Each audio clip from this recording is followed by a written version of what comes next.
So for the next part, because there's excess blank on the end of the brass tube, I'm going to kind of shave that off, and that kind of saves you from having to use the barrel trimmer a lot.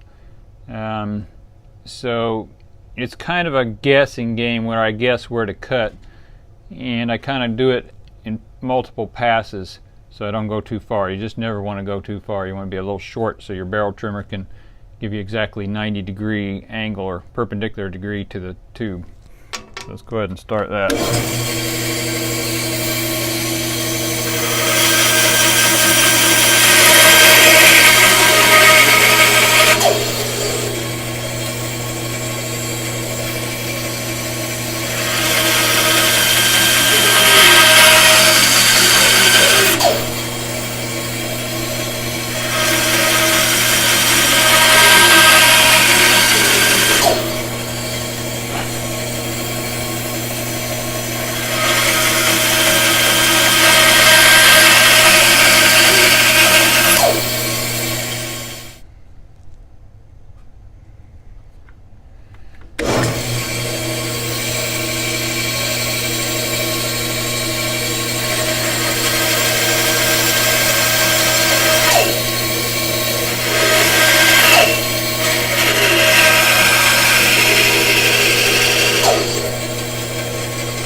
So the next part is to make the end of the blank perpendicular to the brass tube. I'm going to use a barrel trimmer.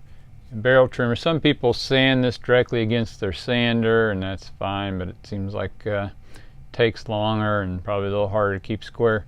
So barrel trimmer has different sizes that fit exactly inside the barrel. There's about maybe 3 or 4 standard barrel trimmer sizes, and you can switch them out with a little Allen wrench here and put in a different size. So basically it's saying that the collar here is exactly perpendicular to the center bore tube, so you're going to be going through like this. Some people will hold it in their hands and do it, but I've always worried about catching the back finger on that when the bit comes through, so I usually put mine in a clamp, and it's down here in my clamp. Now the key is, on this brass tube, you don't want to go too deep. You'll make your blank short, and then when you put your refill in there, if it's too short, it's going to stick out too long and maybe even catch. If it's too long, if you stop short of that brass tube, it's going to make just a little nib of your refill stick out, which you can correct later by, popping out the parts, breaking down the pin, and sanding off the end a little bit further. I've done that before when I was a little short on them. But best to kind of get up to the brass, and again, I have to stop off and I shine a light. I'll put a little water with my finger around the end to see the brass reflection. Right when it first starts to cut through, I'll look real close at the edge there. And again, I have a little flashlight that I keep here that sometimes I'll shine off the end to see that when I'm down to the brass or not. So we'll go ahead and do that now.